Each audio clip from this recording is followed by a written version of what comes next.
Jusqu'à 1h sur Europe 1. Sabrina Philippe.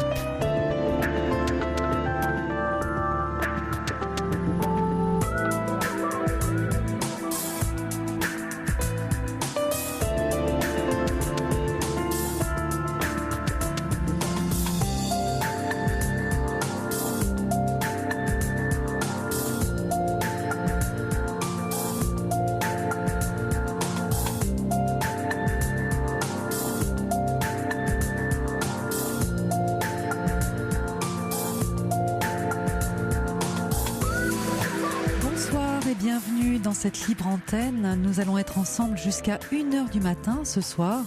Et puis demain, ça sera une soirée exceptionnelle, je vous préviens dès maintenant. Demain, nous commencerons cette émission à 22h et nous aurons 3 heures ensemble pour parler de Noël, bien sûr, de vous. Vous pouvez dès maintenant d'ailleurs témoigner sur cette fête qui n'est pas toujours évidente à vivre. Donc vous pouvez toujours nous appeler au 39 21, je le rappelle, et puis témoigner aussi par SMS au 7 39 21, en commençant vos messages par le mot nuit. Alors Thomas et Corentin sont là pour recueillir vos appels, et puis nous attendons évidemment vos réactions, vos conseils. Fabrice est aux manettes ce soir, il est en pleine forme, c'est la libre antenne. Vous êtes sur Europe 1 et c'est parti.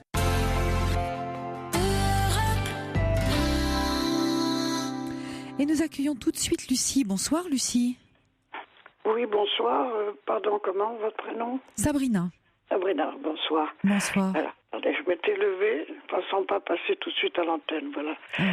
Alors, je sais pas si... Excusez-moi, je m'assois. Je vous en prie. Voilà, je suis pas déjà toute jeune. Grand-mère de 4 petits-enfants que je ne vois presque pas. Et il y a eu un gros problème, j'ai eu du mal à en parler d'ailleurs à l'antenne, concernant mes 2 filles.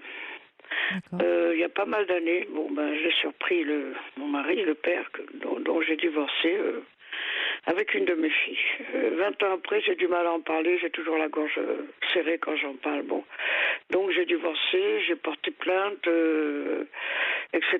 Mes filles sont parties, ont réussi leurs études, puisque maintenant elles ont de bons métiers, mais... je ne comprends pas. Elles me rejettent. J'ai porté plainte. il y en a une des 2 qui est partie avec son père dire chez les gendarmes qui sont dans notre ville que je suis fada. Bref. Et j'ai divorcé. Puis voilà. Puis je me retrouve complètement isolée depuis tant d'années qu'elles sont parties. Dans la ville où j'habite, il habite aussi en disant partout que je suis pas folle, cinglée, que c'est pas vrai. Quand on m'accuse de personnes de mon âge, je leur réponds textuellement: est-ce que vous croyez qu'il va vous dire que oui, que c'est vrai? Quoi qu'il en soit, je suis embourbée là-dedans, avec le seul ennui que mes enfants me rejettent. Et moi, j'adore mes enfants, j'ai toujours aimé mes enfants. Et je m'en veux, je culpabilise de ne pas avoir vu ce que j'appelle moi cette horreur. De ne pas avoir vu à temps. J'ai vu une psychologue qui m'a envoyé, comment on appelle ça, une association de victimes. Je ne sais pas pourquoi j'allais là. J'ai parlé avec cette personne pendant un bout de temps et puis qui me dit au revoir. C'est hallucinant. Je n'ai pas de réponse. Je ne comprends pas, en tout cas, pourquoi mes filles me rejettent tant d'années après. Alors, je comprends que ce soit douloureux pour vous, Lucie, mais est-ce qu'on peut reprendre un petit peu les faits pour mieux comprendre? Vous les avez évoqués un peu brièvement. Donc, en fait, vous disiez c'était il y a 20 ans. Vos filles avaient quel âge quand vous avez surpris celle que j'ai, en tout cas une à l'époque, j'ai surpris, mais maintenant je sais bon. Elle avait 20 ans. Elle avait 20 ans. Elle avait 20 ans.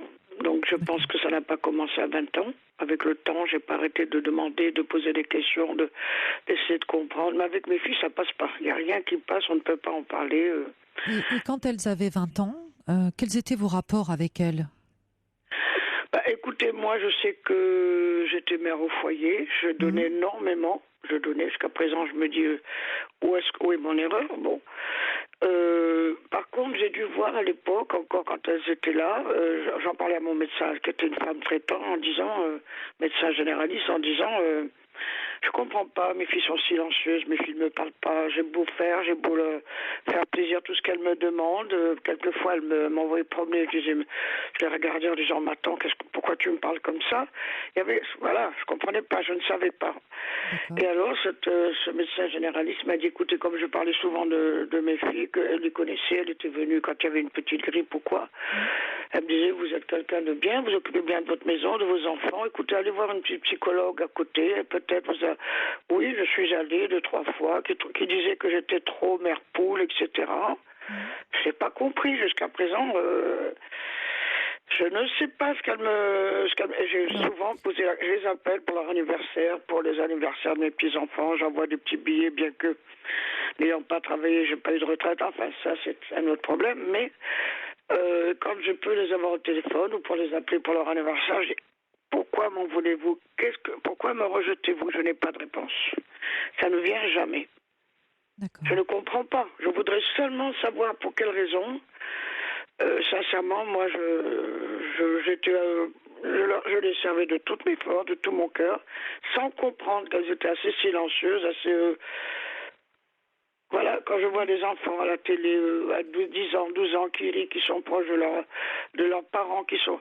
Moi, c'était pas le cas. Pourtant, Lucie, moi, oui, j'étais proche d'elles. J'étais toujours présente. D'accord. Lucie, elles n'ont jamais été proches de vous, même petites? Pas le mot pas proche, mais je dis silencieuse. Même silencieuse petite? À la maison, oui, même petite. Alors petite, ma fille aînée, enfin elle dormait à l'époque dans la même chambre, c'est pour ça que je me suis dit, il n'y en a pas eu qu'une, j'en suis sûr. Comment vous dire, il y en a une des deux, surtout l'aînée, qui a 2 ans de différence avec sa sœur, surtout pas, n'éteins pas la lumière, je veux pas dormir dans le noir. Alors moi je ne comprenais pas, maintenant bon, je me doute qu'il allait les voir dans l'obscurité, mais pauvre gosse, je lui disais... Bah écoute, tu peux pas dormir, ta sœur veut dormir aussi, tu peux pas dormir. Alors j'allumais un couloir qui donnait un petit peu dans leur chambre pour dire voilà, il y a un peu de lumière. Tout ça maintenant bien sûr me revient, je comprends pourquoi, mais on ne m'a jamais dit le pourquoi, je disais pourquoi tu peux pas dormir. Alors j'ai vu cette psychologue, je disais... Quelle relation vous aviez avec votre ex-mari avant de découvrir tout ça? Comment était votre mariage? Nul. Pour être honnête, nul. Je me suis mariée sur un coup de tête, je venais de perdre mon père, j'ai déjà perdu ma mère toute petite. Voilà, nul. Cet homme, honnêtement, je ne l'ai jamais aimé. Mais je me disais, dans ma famille, je l'avais amené, il est gentil, il est charmant.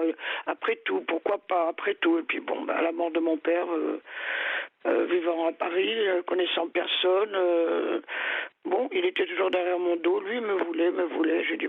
Pourquoi pas? C'était une erreur, mais je l'ai faite. Bon.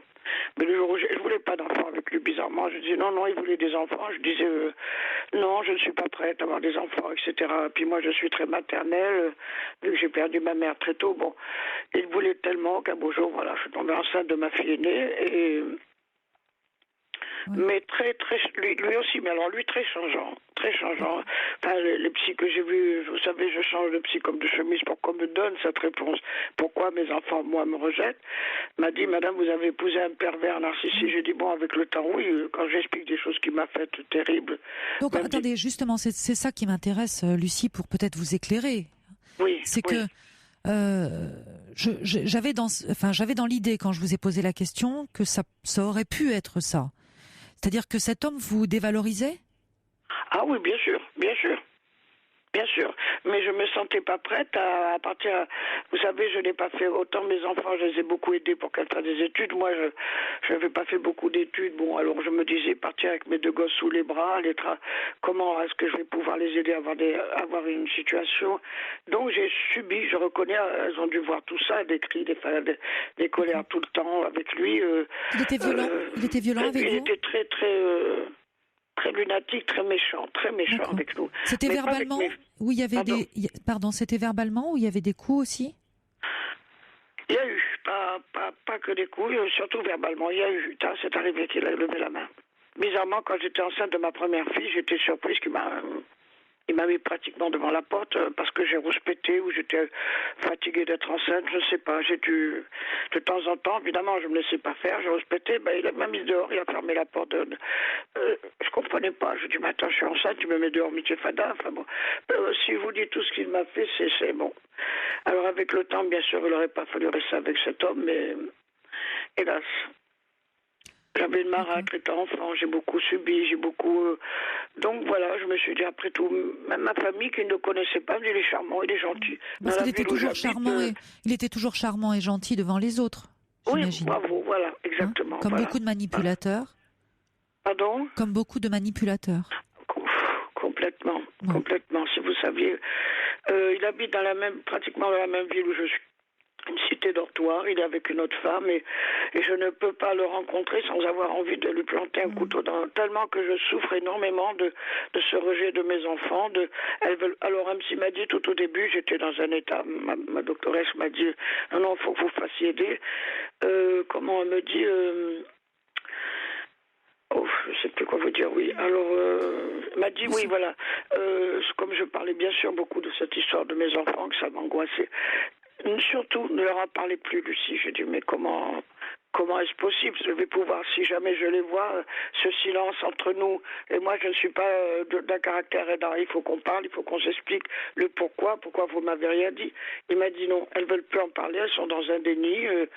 Donc, pour que de mes filles est arrivé à la gendarmerie avec mon mari, dire que les flics m'ont reconvoqué, madame, allez voir un psy. Mais moi, je vous dis que j'ai surpris mon mari avec ma fille, vous me dites, bon, donc il gagne sur tous les terrains. C'est un fada, il gagnait partout où il se présentait.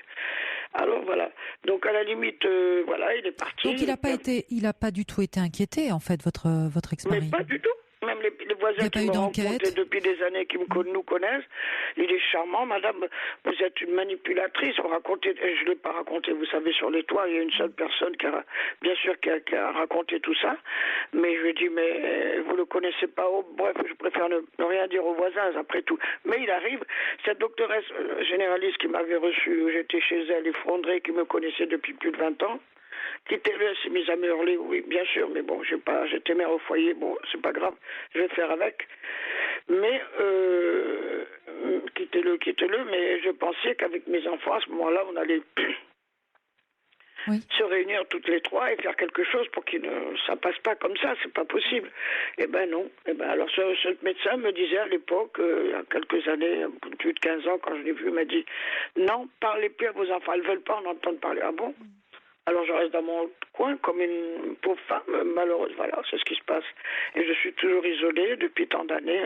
Même pas ont les enfants, de Lucie, par rapport à ce que vous dites, j'entends bien, vous parlez et on sent que vraiment vous en avez gros sur le cœur. Et oui, il y a de quoi, bien sûr. Il y a de quoi, vous avez surpris quelque chose d'horrible, évidemment. Hein. Oui. Enfin, et surtout, sur le moment, j'ai eu un doute en me disant peut-être attention, peut-être que lui a fait des gestes, peut-être que ma fille n'a pas vu, enfin elle était allongée pas loin de lui, à côté de lui, devant la télé, peut-être que ma fille n'a pas vu, c'est un cochon. Mais j'ai dû voir, j'ai pas arrêté d'aller voir à droite, à gauche des personnes qui pouvaient m'éclairer, puis il y a eu une personne, excusez-moi, la sécurité sociale qui recevait comme ça des gens, je sais plus comment ça s'appelait à l'époque, aide aux familles, j'ai dit allons-y. Et puis au bout de quelques fois, m'a pris par la main, m'a dit non, madame, vous vous trompez pas, il y a un inceste chez vous, vu la scène que vous me décrivez. Alors là, je me suis mis à au moins plus de 15 ans à trembler. Mais comment faire? Comment faire, je ne sais toujours pas, parce qu'on ne peut pas en parler avec mes enfants et je comprends pas. Et je comprends. C'est pas le fait que je comprenne pas si elles veulent pas en parler, admettons. Bon, je sais pas, le déni de trop. Non, mais Lucie, en fait, elles ont été manipulées par leur père. Bien sûr, jusqu'au bout, tout le temps. Bah oui, parce que vous-même, vous l'avez été. Complètement. Durant des années et des années, vous avez été manipulée par cet homme. Complètement. Qui est un pervers, et elles ont été manipulées à leur tour. Depuis leur plus tendre enfance, elles ont été manipulées. Oui, mais maintenant, elles ont 42, 44 ans.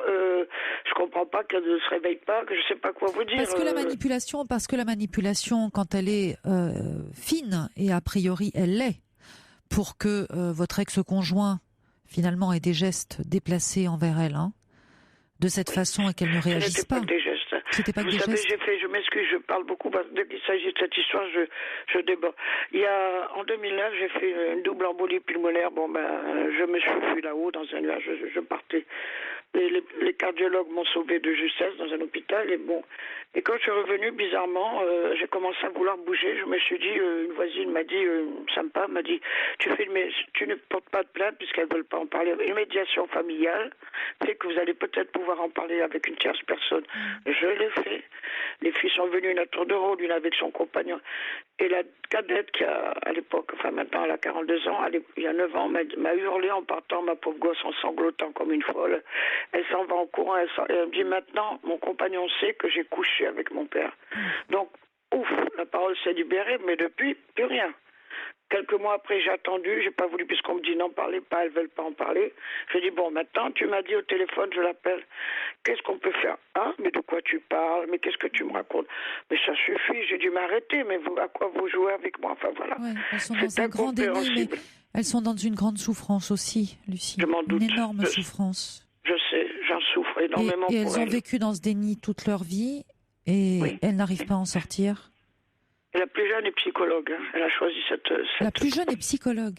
Oui, elle a choisi cette profession. Et moi, je lui disais sans savoir, parce qu'elle a un petit visage fin, doux, on va pas écouter quand elle me disait, je veux faire ça, écoute, va pas écouter toutes les misères du monde, t'es jeune, il faut pas... Bon, je ne savais pas. Tout ce que je disais, c'était, voilà, pour rien, quoi. Non, c'est ce que je veux faire. Alors, bon, ben, elle est psychologue. D'accord. Elle a même ouvert, je crois, il y a longtemps qu'elle est psychologue, puisqu'elle a 42 ans, elle a ouvert récemment un cabinet avec une copine, elles s'entendent bien, elles se partagent Vous leur parlez à vos filles? Vous leur parlez?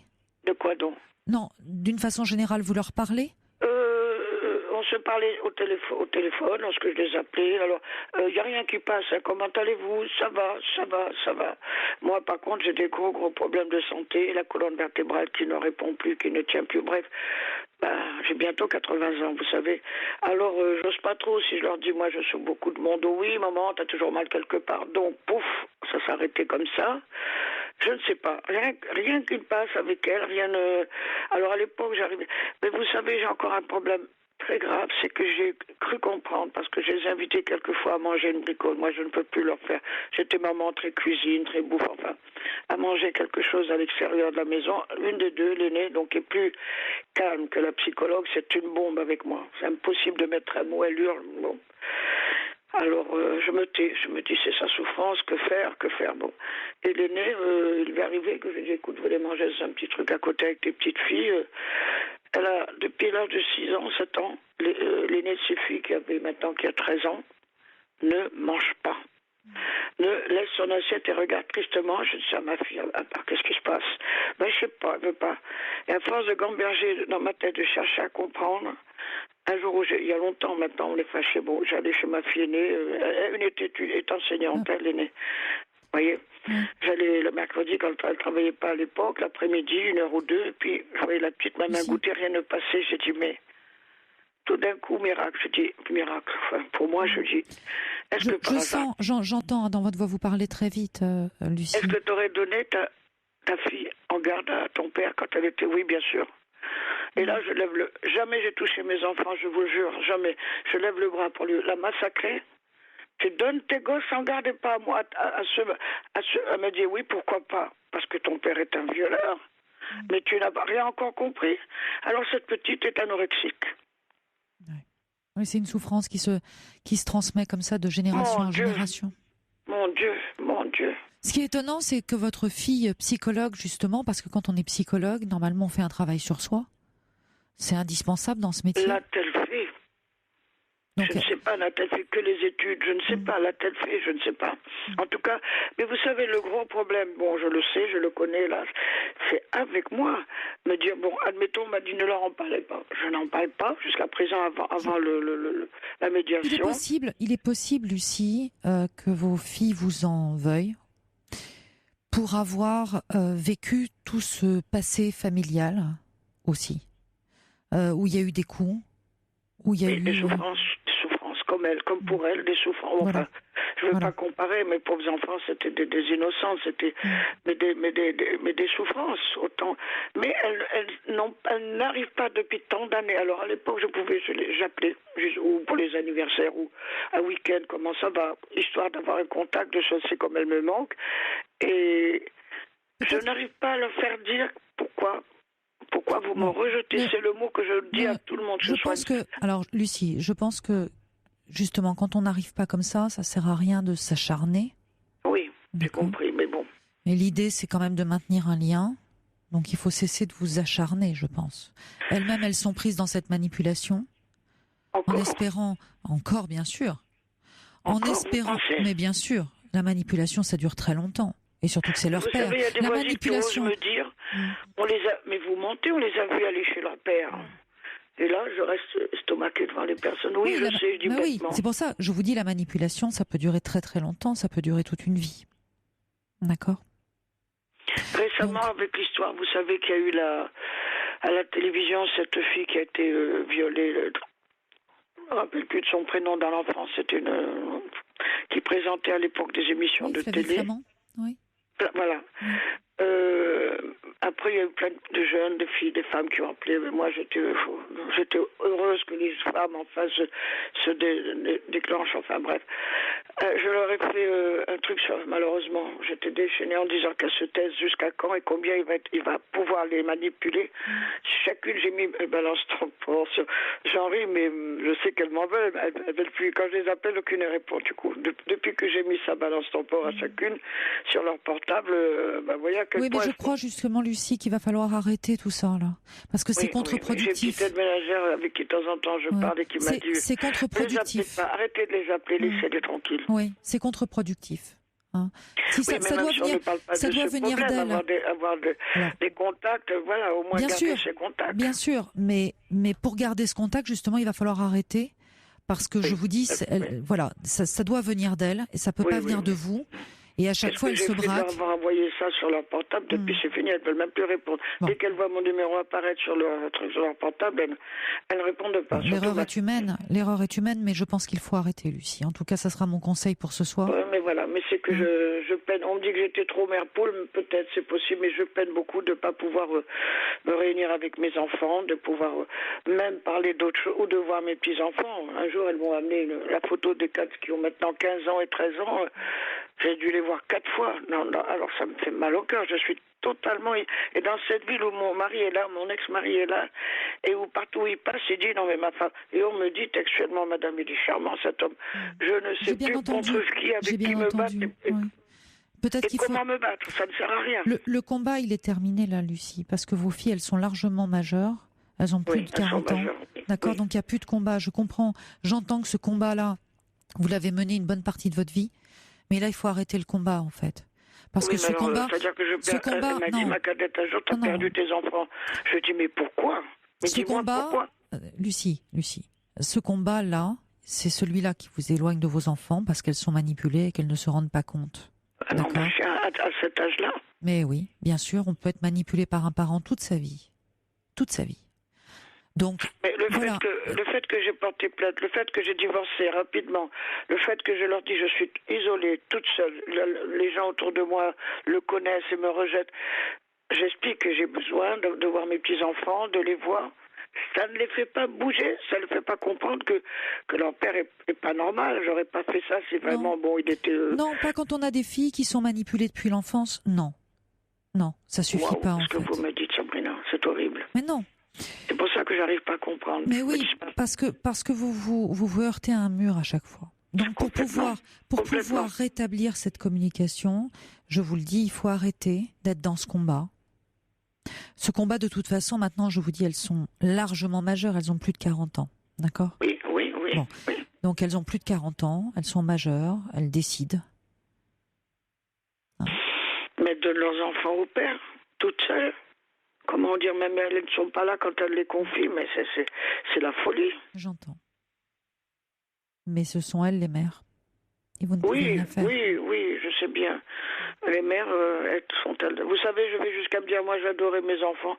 Est-ce que j'étais une bonne mère? Je sais plus où j'aimais faire la cuisine, j'aimais m'occuper d'elles, je les emmenais à l'université, je les emmenais au collège. Autour de moi, certains voisins commencent à me dire, dis donc, plus mère poule que ça, vous n'arrêtez pas d'être avec elles, de les emmener partout. Je ne sais pas, je suis une imbécile par rapport à cette histoire, je ne sais pas. mais je pense que cette histoire, même aussi douloureuse soit-elle, et ce sera le mot de la fin entre nous, Lucie, mais aussi douloureuse soit-elle, il va falloir un petit peu la laisser de côté. Parce que j'entends bien que vous avez beaucoup de rancœur, beaucoup de tristesse.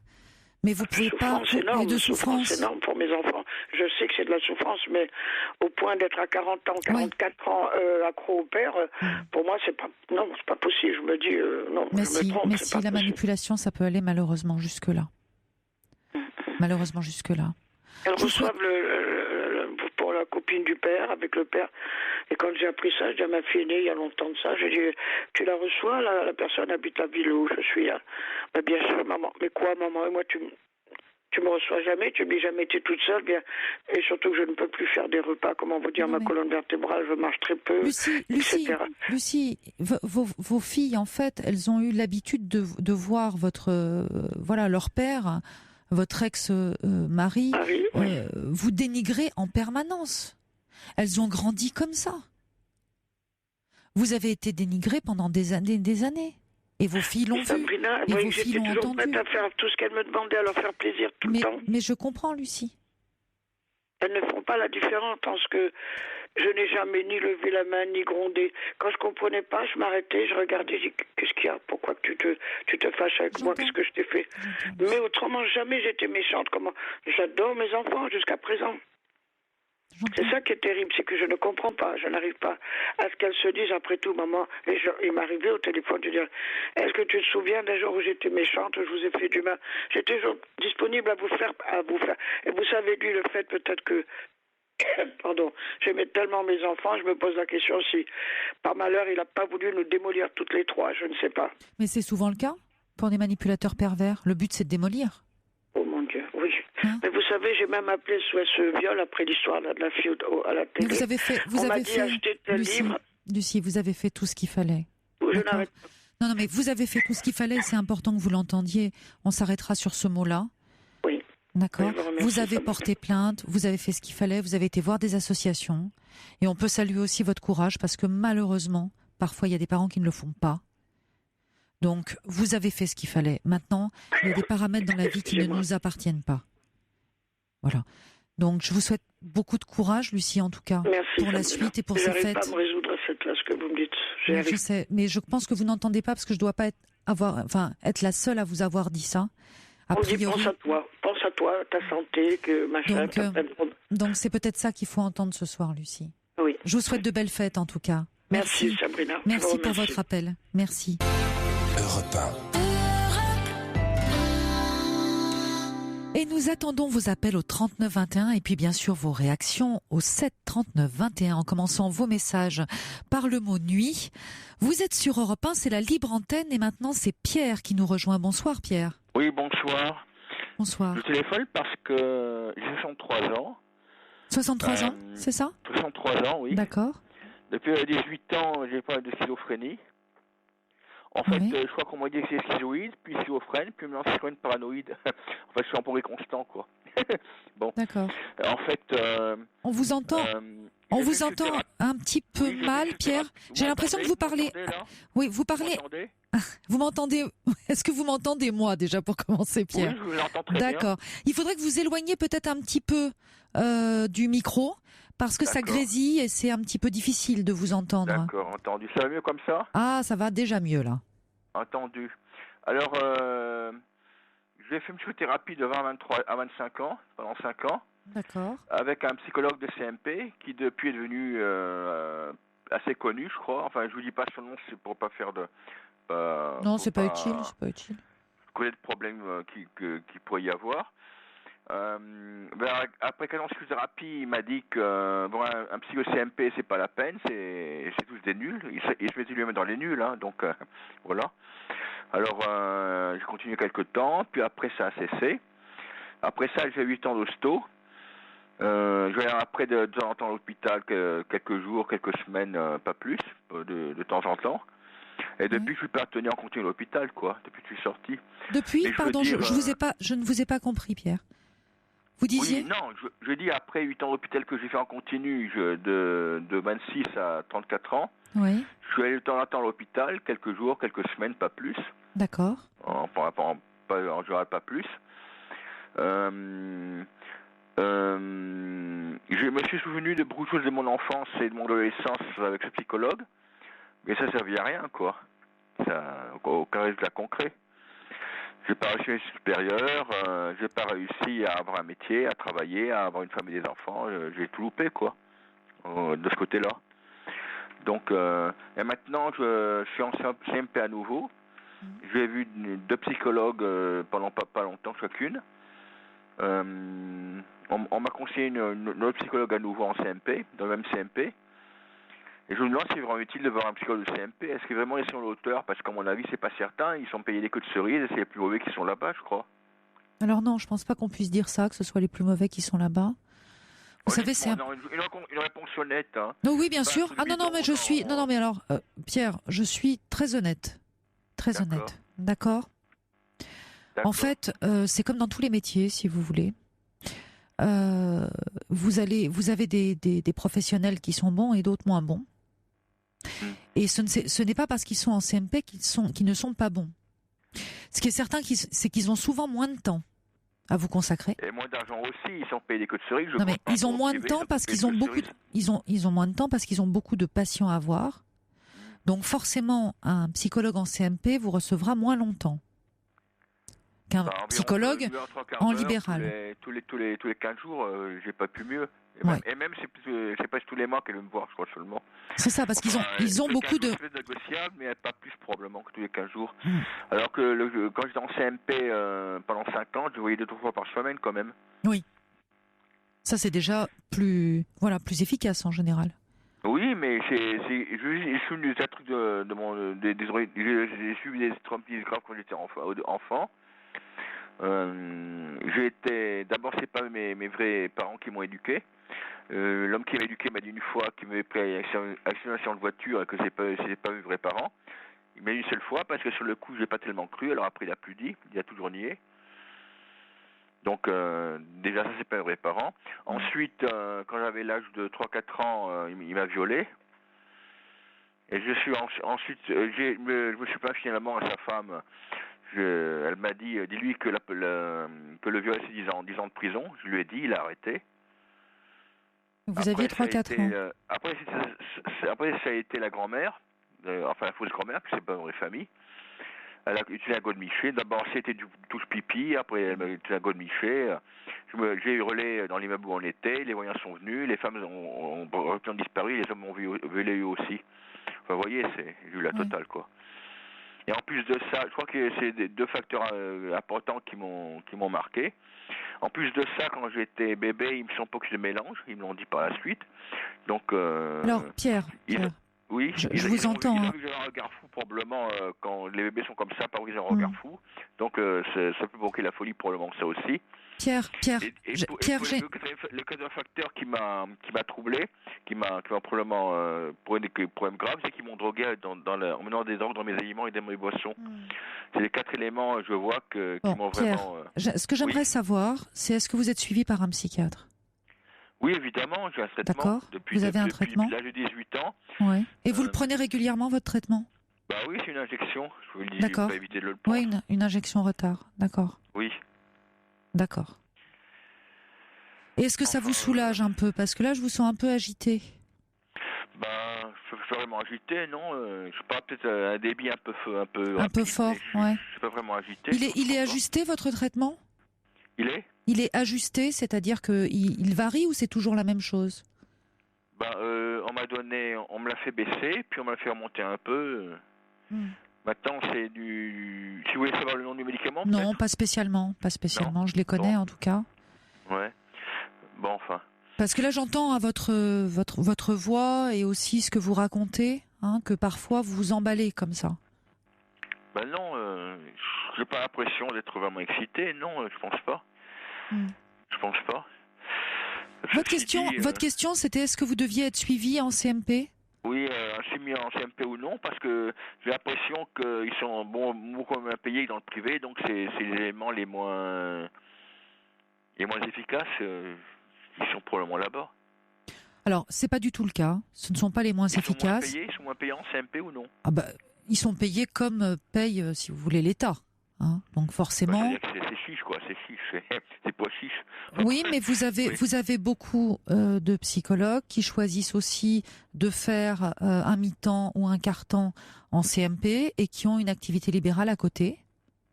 Parce que ça leur permet aussi de travailler en équipe, ça leur permet de voir d'autres patients. D'accord. Donc il faut savoir que c'est pas un métier qu'on choisit, enfin la plupart en tout cas. Moi, je sais que j'ai des étudiants en psychologie. Je peux vous garantir que mes étudiants, c'est pas l'argent qui les motive, c'est une vocation. D'accord. Bon, donc les psychologues, alors pas tous, bien sûr, il y en a des bons, il y en a des moins bons. Hein, ils sont pas tous là pour les mêmes raisons aussi. Mais il n'y a pas de raison que des psychologues en CMP ne soient pas efficaces non plus. Et que tous les psychologues en CMP ne soient pas efficaces. D'accord ?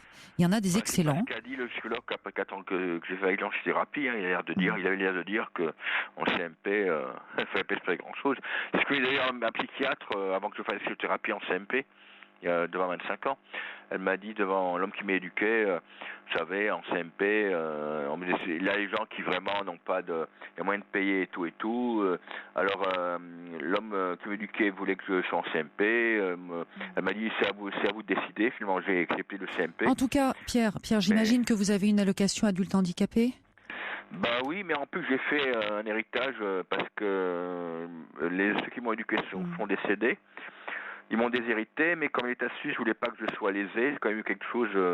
D'accord. Mais ça veut dire quand même que vous n'avez pas de grands moyens, donc c'est-à-dire que le CMP, c'est aussi une façon. J'ai 200 000 euros quand même en banque. Hein. J'ai de quoi payer une psychothérapie pendant quelques temps quand même. Hein. Mais je sais pas s'il vaut mieux le CMP ou payer un psychologue dans le privé. Moi, je pense qu'il faut que vous rencontriez des personnes qui sont en CMP déjà. De toute façon, un suivi psychologique, il vous en faut un, d'accord. En même temps qu'un suivi psychiatrique, il faut les deux. Les deux sont nécessaires. L'un pour ajuster les médicaments. J'ai discuté avec un psychologue que j'ai vu dernièrement, récemment. Et je lui ai dit finalement à quoi servir qu'à 63 ans de faire une psychothérapie. Elle m'a répondu, elle dit c'est à vous de voir ou un truc comme ça. Et enfin bon, je me demande effectivement, maintenant qu'elle est en partie derrière moi, je me demande quelle serait l'utilité. L'utilité, c'est un suivi, Pierre. Il ne parle plus de guérir. De toute façon, il paraît que les schizophrènes guérissent pratiquement jamais, à ce qu'elle m'a dit.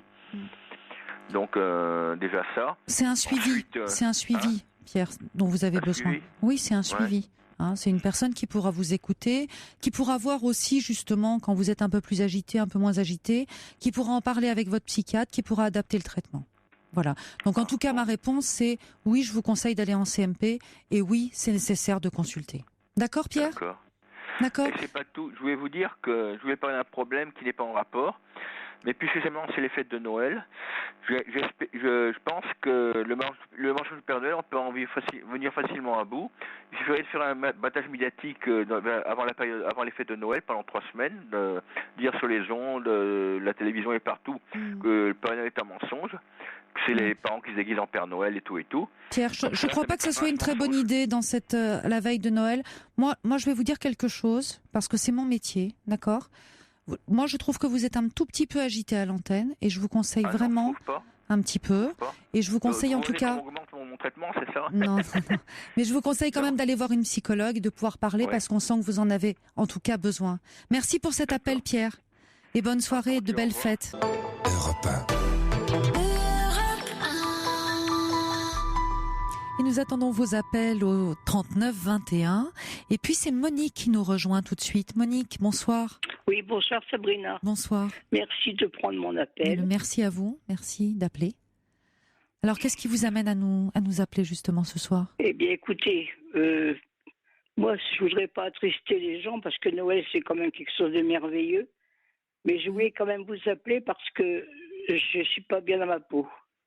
Alors pourquoi ? Qu'est-ce qui se passe ? J'ai ma petite fille qui est venue en vacances l'année dernière, une belle jeune fille, mignonne comme tout. Et quand elle est repartie, elle m'a téléphoné et elle m'a dit « Mamie, je vais être transgenre ». Bon, moi, je ne savais pas du tout ce que c'était.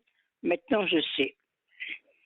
D'accord. Donc, eh bien, elle a commencé toute thérapie. Oui. Mais sa mère ne l'accepte pas, ni les frères et sœurs, personne.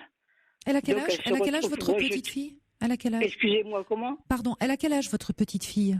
23 ans. 23 ans. Mais bien décidée dans sa tête.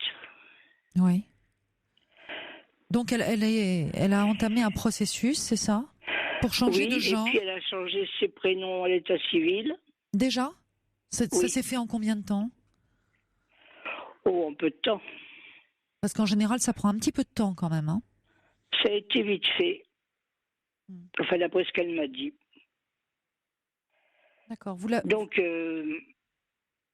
on est quand même très surpris. Et puis à Noël, toute la famille de ma petite fille vient chez nous. Hmm. Et je me dis, elle ne sera pas là. Donc j'ai refusé d'y aller. Et est-ce que Et vous je me savez... dis, bon, si j'y vais, est-ce qu'il faut en parler ou pas? Parce que ma fille ne me parle pas non plus en disant que c'est ma faute. Comment ça Parce serait que votre j'ai faute? élevé ma petite fille un peu. Vous avez élevé votre petite fille, c'est-à-dire la fille de votre fille, Oui. c'est ça? Donc je Pourquoi l'ai gardée vous souvent. l'avez gardée souvent? Pourquoi sa maman ne pouvait pas la garder? Sa maman était un peu âgée pour la voir et elle ne la supportait pas parce que c'était une enfant quand même assez, comment on dit, active. D'accord. Agitée, Donc je la active. prenais pour dormir, je la prenais très souvent. Et sa maman était âgée quand elle l'a eue? Oui, elle avait passé 40 ans, mais bon, c'était trop dur. Elle était énervée après cette petite. Voilà. Elle en a eu qu'une, votre fille? C'était sa seule fille?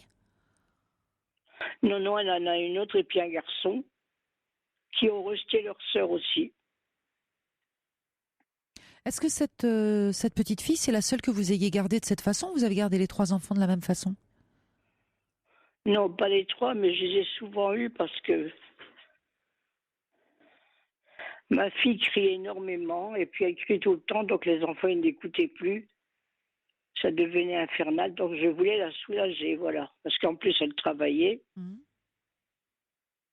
Donc vous vous êtes occupé de ces 3 Oui, enfants, de la même oui. façon finalement? Non, la première, beaucoup plus parce que je l'avais à dormir, tout ça, donc je lui prenais le bain. C'était plus. Et je les prenais toutes les vacances après. D'accord. Et la première, c'est celle qui a 23 ans aujourd'hui et qui veut devenir transgenre, c'est ça? Oui, Donc c'est elle que vous avez le plus élevée. Donc vous oui. avez dû avoir un lien avec elle qui était assez fort. Très fort, même encore maintenant, on Mm. est très proches l'une de l'autre.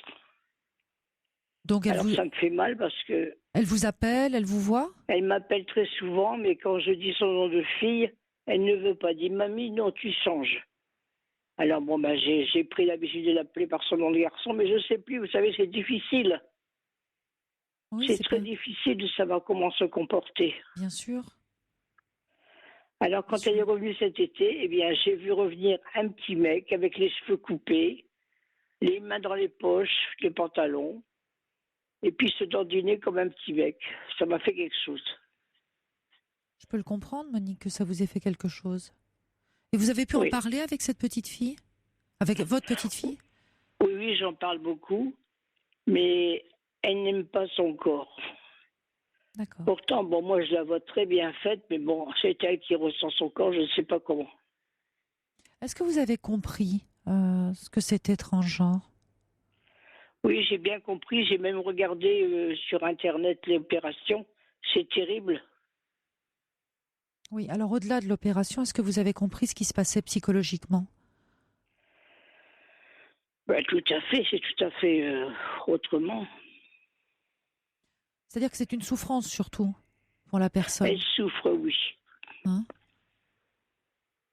Mais elle tient à être un garçon. Et Oui. ça, il tient vraiment. En fait, c'est pas qu'elle tient à être un garçon, c'est qu'elle se sent un garçon. Oui. Vous voyez, Dans c'est pas ses tout à gestes fait. et tout. Voilà. Elle se sent un garçon certainement depuis très longtemps. Ben, moi, j'ai jamais ressenti ça parce que du fait, je me suis reposé des questions. Jamais je n'ai vu ça. Mais enfin, Mais vous savez, souvent les parents, les grands-parents ne le voient pas. oui. Parce que pour l'enfant, déjà, il lui faut du temps pour comprendre lui-même ce qui se passe. Oui, parce que des fois, je lui demande, je dis, mais enfin, pourquoi cette idée dans la tête? Elle ne sait pas. Elle dit, mon corps ne me plaît pas. Elle se sent un garçon à l'intérieur. Oui. Bon, On peut dire aussi qu'aujourd'hui, dans notre société, c'est un petit peu plus facile que ça ne l'a été avant. Hein? Donc ça, c'est déjà une bonne chose parce qu'aujourd'hui, il y a des accompagnements qui sont prévus. Aujourd'hui, on peut changer de nom. On commence à en parler pas mal, c'est vrai. Oui, on commence à en parler, alors qu'avant, on n'en parlait pas du tout. Et ça permet justement à ces personnes d'avoir un petit peu moins de souffrance parce qu'elles peuvent partager. Il y a des associations aussi pour en parler. Mais ce qui compte, suivi, d'ailleurs. Ben oui, ce qui compte, Monique, c'est la personne qu'elle est, que ce soit un garçon ou une fille. C'est l'amour qu'il y a entre vous. Voilà, moi, ça n'a rien changé. Quand je l'ai vu revenir tout autre, j'ai pas du tout... je n'ai jamais eu de mépris pour elle, jamais. Mais ça, c'est déjà formidable. C'est déjà formidable d'entendre ça. Parce que c'est l'amour, on aime ou on n'aime pas. Oui, on aime un être avant tout. Avant que ce soit un garçon ou une fille, on aime un être. Ben oui, parce que quand ma fille me parlait plus à cause de ça, j'ai dit, écoute, moi aussi j'ai eu un enfant différent. Moi j'ai un enfant handicapé.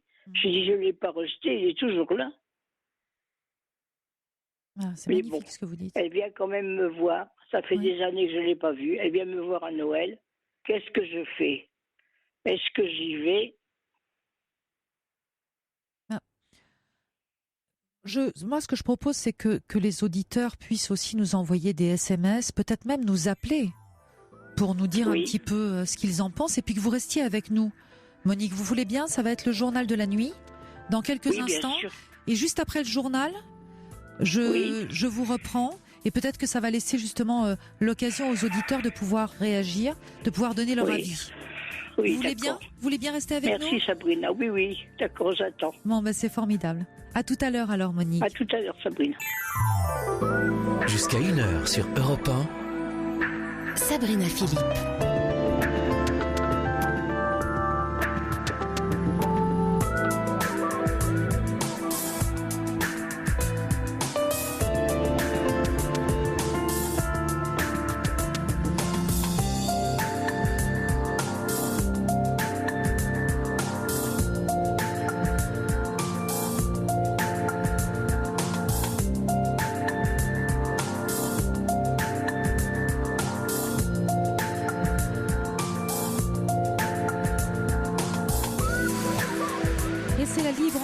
d'Europe 1, nous attendons vos appels au 39 21. Nous sommes ensemble jusqu'à 1h du matin. Et puis je vous rappelle que demain, pour cette veillée de Noël, ce sera une émission spéciale puisque nous serons 3 heures ensemble. L'émission commencera à 22h.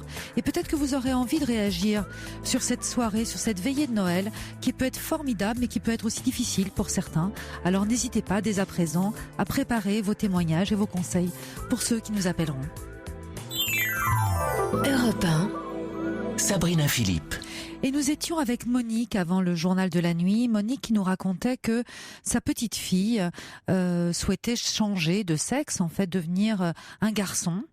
Elle faisait toute une démarche pour être transgenre. Monique, vous êtes toujours avec nous ? Oui, je vous écoute. Oui. Et nous avons eu des SMS pour vous, des témoignages. On avait fait un petit appel juste avant ce journal pour avoir justement ces conseils des auditeurs. Alors Gisèle nous dit, rapprochez-vous d'une association pour aider votre petite fille. Peut-être que votre petite fille elle-même est dans une association d'ailleurs. Vous le savez ou vous en parlez avec elle ? Je sais qu'elle est suivie par des psychiatres, des psychologues. D'accord. Donc pour elle, c'est quel genre d'association ? Il y a des associations de transgenres et qui aident aussi les familles. Ah bon ? Oui, vous pouvez en trouver.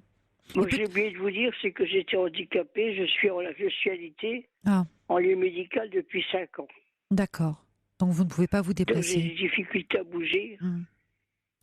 Donc votre question juste avant ce journal, c'était aussi finalement, est-ce que je dois me rendre à ce Noël où tout le monde rejette ? Oui. Cette petite fille qui ne veut plus être une petite fille d'ailleurs, qui veut être votre petit garçon. Oui. Hein ? Oui. Votre grand garçon même, puisqu'il a 23 ans. Et vous vous demandiez si vous deviez aller à ce Noël. Oui, parce que me connaissant, je vais en parler. Alors je ne sais pas si... On ne peut pas ignorer quand même. Non, on ne peut pas ignorer. On ne peut pas ignorer.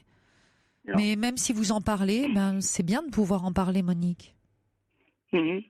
Ah, mais ma fille, elle va me rentrer dedans, ça c'est sûr. Mais vous avez l'habitude. Oh oui, alors. Pas de souci. Elle a carrément rejeté son enfant, votre fille. Oui. Elle ne veut plus la voir, elle veut même pas que j'en parle.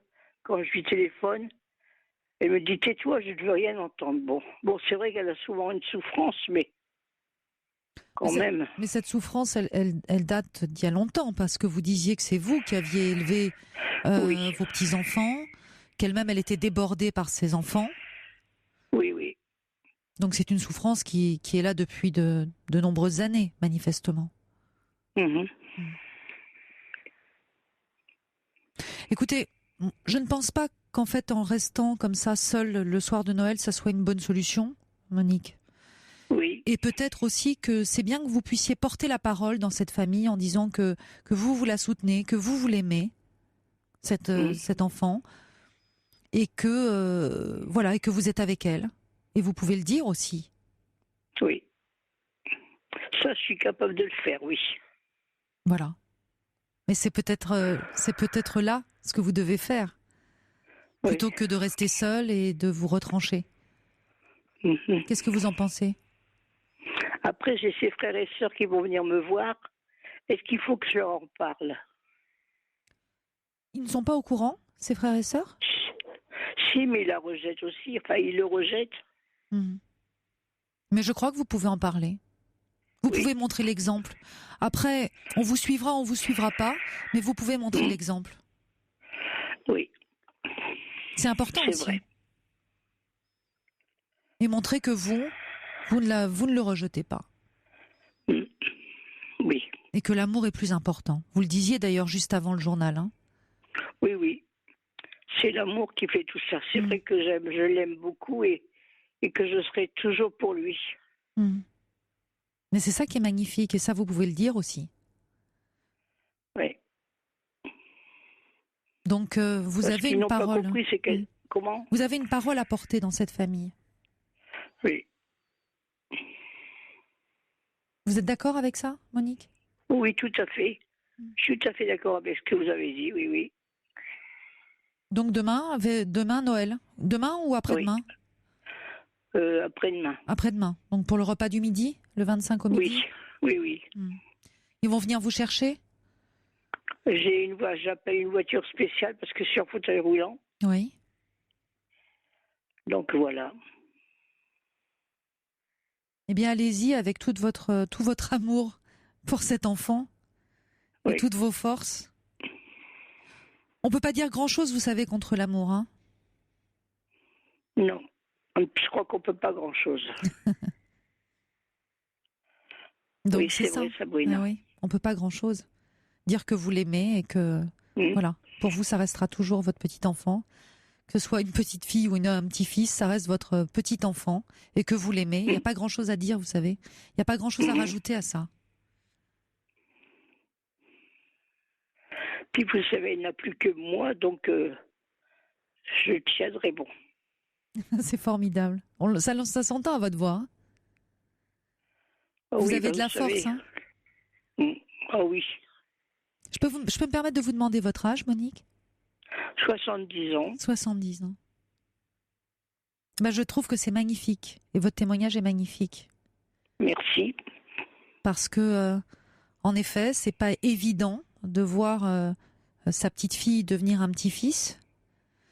Et c'est encore moins évident aussi pour votre génération.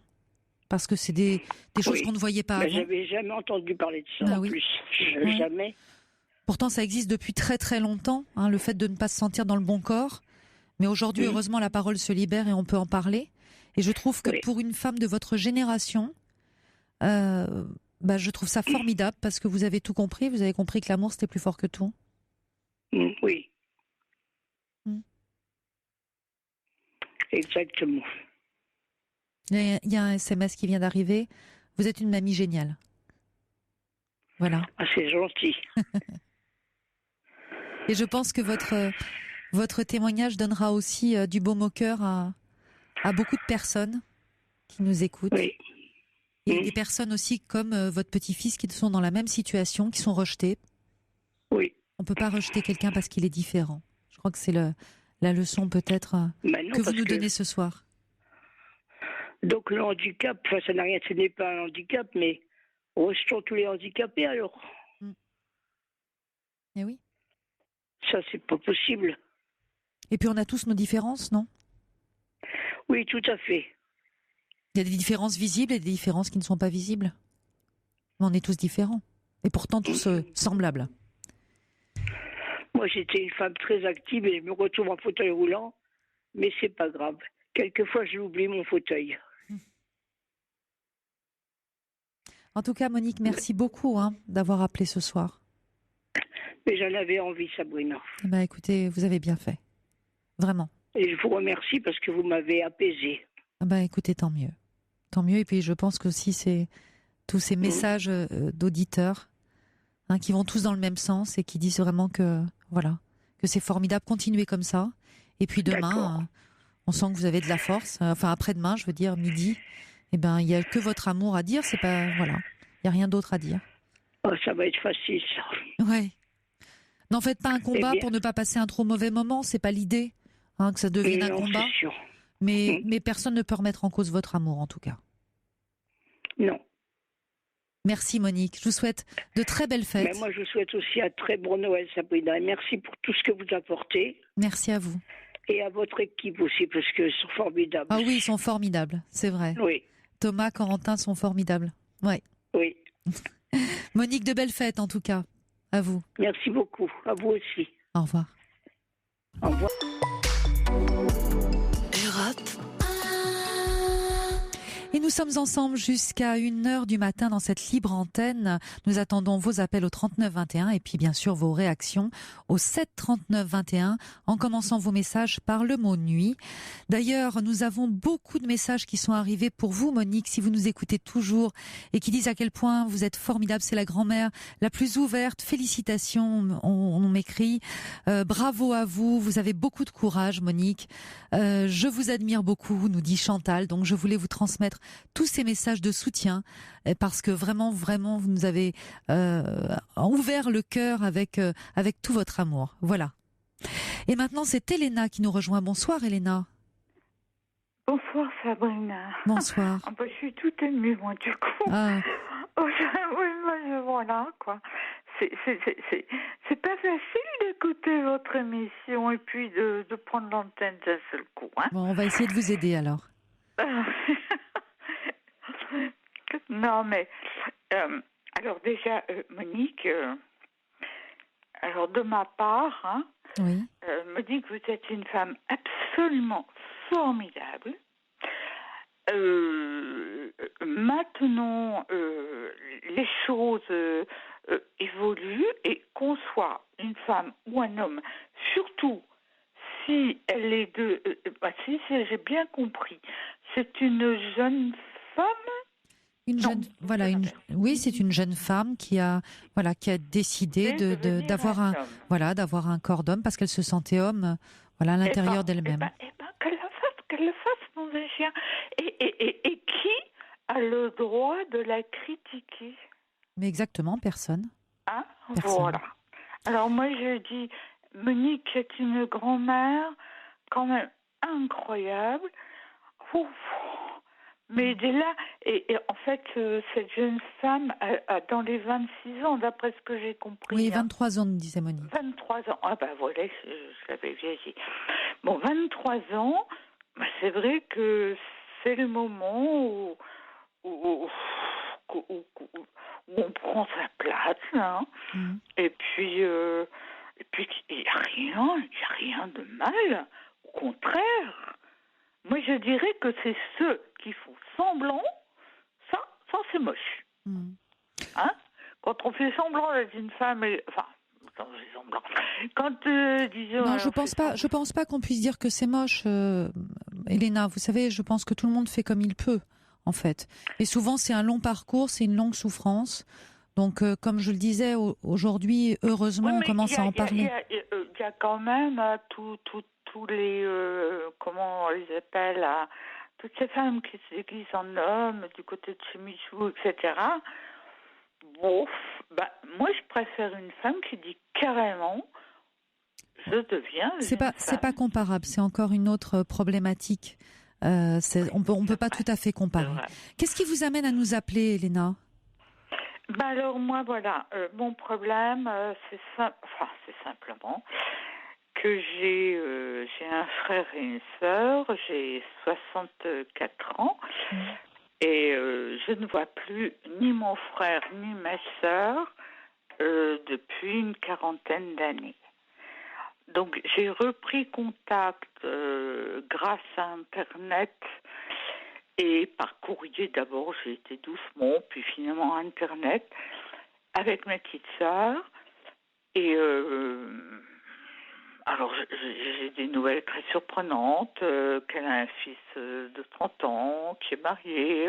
Moi je savais pas tout ça, mais bon, c'est pas grave. Et enfin c'est pas grave, sur le coup ça m'a fait...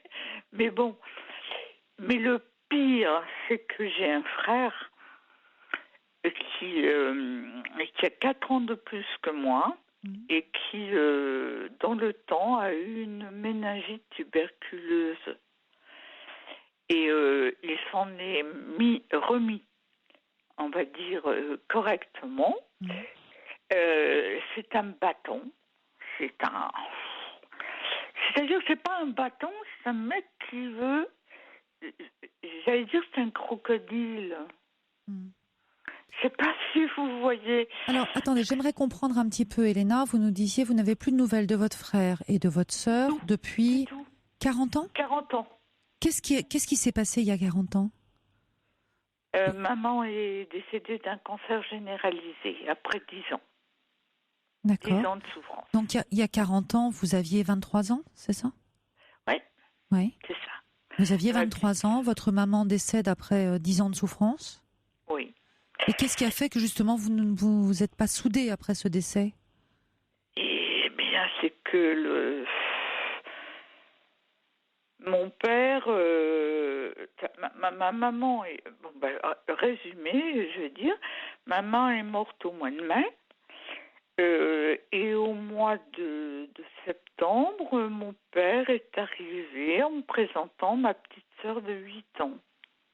Enfin, ma demi-sœur de 8 ans, que je ne connaissais ni d'Ève ni d'Adam. Et je ne savais... Vous savez, Caroline, pardon, je vous ai appelé Caroline. Non, c'est pas grave. Caroline. Vous aviez déjà appelé Caroline, Elena ? Vous aviez déjà appelé Caroline, Elena ? Oui. Ouais. Mais elle m'a dit, il faudra qu'on reparle, etc. Donc, j'ai rappelé. Ah oui, ça fait 3 mois.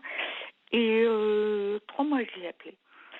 Donc, j'ai rappelé 3 mois après. Je dis, je ne vais pas l'embêter quand même tous les 8 jours, quoi. Hein. Bon, elles ont autre chose à faire. J'entends l'émission.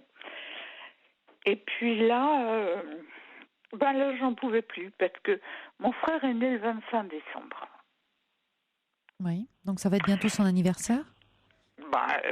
Oui. Et comme il a eu très jeune une méningite tuberculeuse qui a duré quand même 2 ans, il a été 6 ans dans le coma, si mes souvenirs sont bons. On avait même dit qu'il ne se releverait jamais. Puis maintenant, voilà, quoi, tout va bien. Mais vous ne le voyez pas ? Du tout. Qu'est-ce qui vous a amené à appeler ce soir, Elena ? Qu'est-ce qui est difficile pour vous ? C'est que ma famille est morte. C'est-à-dire ne vous donne plus de nouvelles ? Non. Papa est mort, maman est morte, ma petite sœur et mon frère, donc tout le monde est mort. Alors moi j'ai fait par internet et par courrier je retrouve les adresses, hein. C'est quand même facile, hein. Et donc ça fait 2 ans de suite que j'envoie des courriers à mon frère en lui disant bon anniversaire. anniversaire, c'est le 25 décembre, on a tel âge, t'as tel âge et tel âge. Il ne donne pas suite, il ne vous recontacte pas, c'est ça ? Du tout. Ouais. Donc vous vous sentez seul ? Seul, ouais, c'est... Oui. Seul. C'est un petit mot, je dirais. Je me sens complètement abandonnée. Mon père, ma mère, ma sœur, qui habite Marseille et qui ne me téléphone jamais. C'est moi toujours qui vais sur Internet, qui l'appelle, qui lui demande.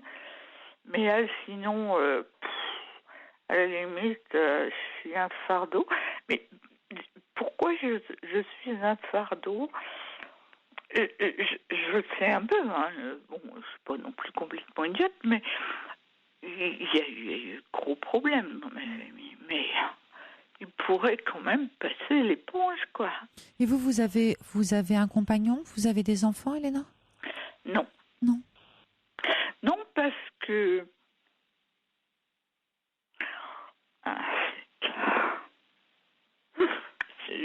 Je pensais pas que j'allais en parler.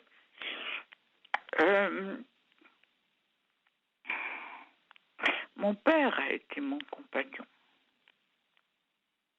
Voilà. Enfin, voilà. Donc il y a eu de l'inceste. Vous avez été victime d'inceste. C'est ce que vous êtes en train de nous dire ? Bah oui. Oui. Mais en plus... Et vous avez consulté après, quand vous avez pu ? Oh mon Dieu, si vous saviez le nombre de psy que j'ai consulté, le nombre de maisons de santé dans lesquelles on m'a mise, parce que j'y arrivais pas. Et entre deux, je travaillais quand même, c'était pas grave. J'ai travaillé, le lendemain, j'allais dans une maison de santé. Puis voilà, quoi. J'ai mené une vie comme ça. D'accord. Et sans justement pouvoir... les thérapies que vous avez faites ne vous ont pas permis de faire votre vie ? Non. Du tout. C'était même l'inverse.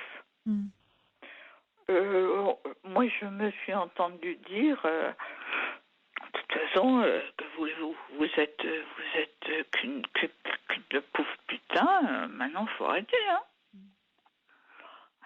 Je suis une pauvre putain, mais j'ai même pas 35 ans.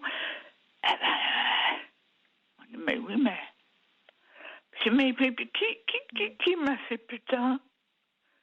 Elle dit votre père ? Ah ben je dis bah oui, tu sais. Alors maintenant, vous savez, j'ai tout entendu. Mais vous savez, Caroline, ça fait. Alors moi c'est Sabrina, mais à part. Sabrina. c'est pas très grave.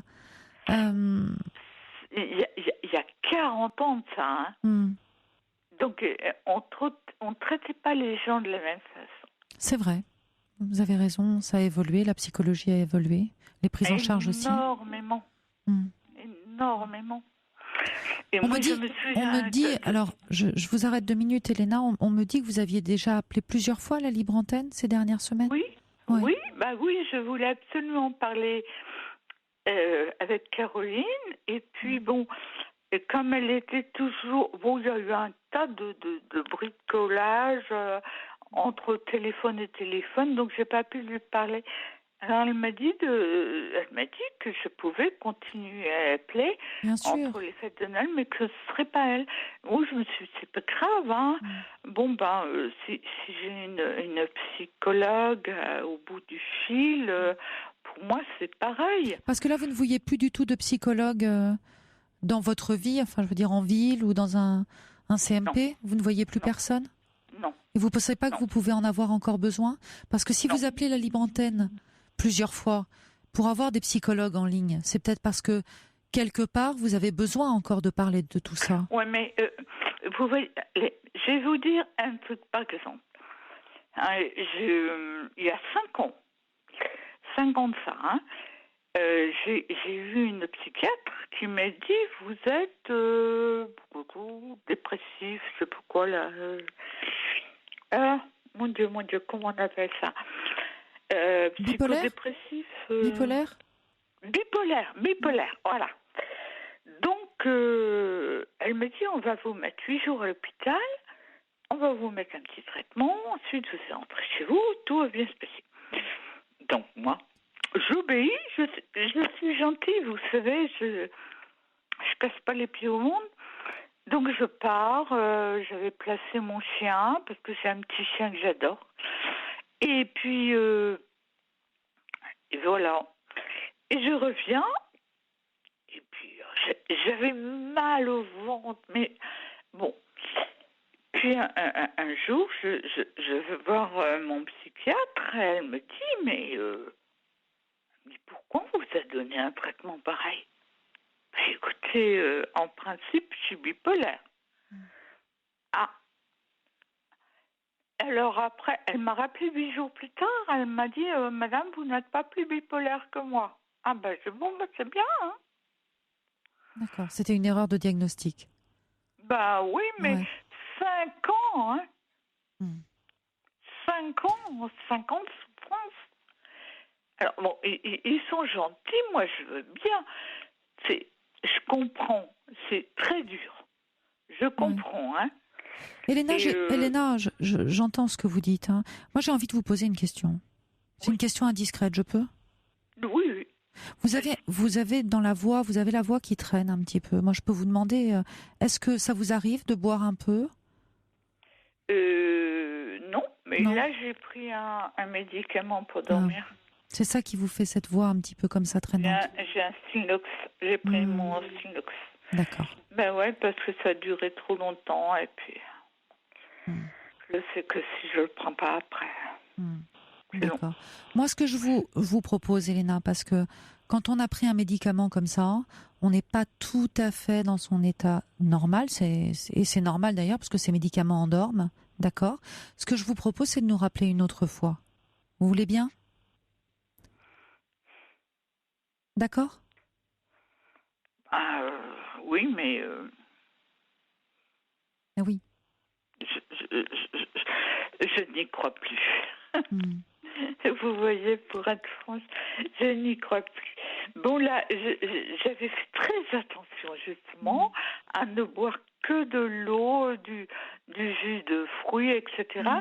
Et mon Stilnox, puis voilà, vous me dites un Stilnox. Un Stilnox suffit pour vous dézinguer. Non, mais ce que je veux dire par là, Elena, c'est que... ce que je veux dire par là, Elena, c'est normal, c'est un médicament qui endort. D'accord? Et que là, on sent en effet que même dans votre réflexion, et c'est fait pour ça, ces médicaments, ils sont faits pour pouvoir trouver le sommeil. Donc là, le mieux pour vous, c'est justement d'essayer de trouver le sommeil, puisque vous avez pris un médicament pour ça, et je vous propose de nous rappeler un autre soir où vous n'aurez pas pris de médicament, si vous voulez bien. D'accord? Bon, de toute façon, je ne vais pas vous dire non. Hein. Bon. Je vous souhaite une belle soirée, Elena. Belle soirée à vous.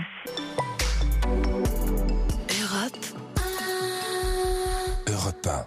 Et nous attendons toujours vos réactions par SMS au 7 39 21 en commençant vos messages par le mot nuit. Vous avez été très nombreux à réagir ce soir et vous pouvez encore réagir jusqu'à 1h du matin. Et c'est Nathalie maintenant qui nous rejoint. Bonsoir Nathalie. Bonsoir Sabrina. Bonsoir. Merci d'avoir pris mon appel aussi rapidement. Écoutez, merci à vous d'appeler. Alors, qu'est-ce qui vous amène à nous appeler, justement? Alors, ce qui m'amène à vous appeler, c'est que j'ai retrouvé un amour de jeunesse. Et puis, par le passé, cet homme-là, je l'ai beaucoup aimé. Puis, j'ai une histoire assez, quand même, profonde, puisque j'ai fait l'avortement de ce monsieur. D'accord. Mais il y a des années, puisque je l'ai connu, j'avais 16 ans. Et je vais en avoir 67. Mais il s'est marié. Je me suis mariée, mais ça a été très très douloureux, hein, parce que bon, il m'a quittée quand j'étais jeune, sans explication, sans rien. Bon, alors je me suis dit, le temps a passé. Après, disons que je sortais, je me suis mariée, tout ça, je pensais à lui, mais sans plus. Et puis je m'occupais entre-temps d'une petite mamie. J'ai beaucoup d'affection pour cette petite mamie. Et lui, il la considérait un petit peu comme sa maman. Puis alors un jour, cette petite mamie me dit, j'ai une surprise pour toi. Et la surprise, c'était donc ce monsieur. D'accord. Alors, vous ne l'aviez pas revu? Vous l'aviez pas revu durant toutes ces années? durant toutes ces années. Au début, quelquefois, j'avais des nouvelles. J'ai eu l'occasion de le voir avec sa femme en train de pousser un landau. Ça c'est des choses qui m'ont fait très très mal, vous voyez. Oui, donc vous étiez toujours quand même, on va pas dire amoureuse, mais quand même accrochée à Oui, lui. accrochée, parce que moi, j'aurais dû avoir un enfant. J'ai pas eu d'enfant. Le restant de ma vie, j'étais mariée. Mon mari avait 2 fils d'un premier mariage. Bon, il aurait voulu avoir une fille. Moi, je me sentais pas avoir envie d'avoir un enfant, vous voyez. Alors, quelquefois, maintenant, je me dis, oui, je suis passée à côté de quelque chose, parce que maintenant, j'ai pas d'enfant, voilà. Et puis, alors, donc, je l'ai revu chez cette petite mamie, on a bien discuté, très bien, il m'a demandé ma vie, j'ai demandé la sienne, puis ça s'est arrêté là. Et puis, il me téléphonait, il insistait, Et puis, un jour, il a voulu aller plus loin, alors, moi, je ne voulais pas, je l'ai laissé... Et pourquoi vous ne vouliez pas ? Eh bien, parce qu'il n'était pas libre.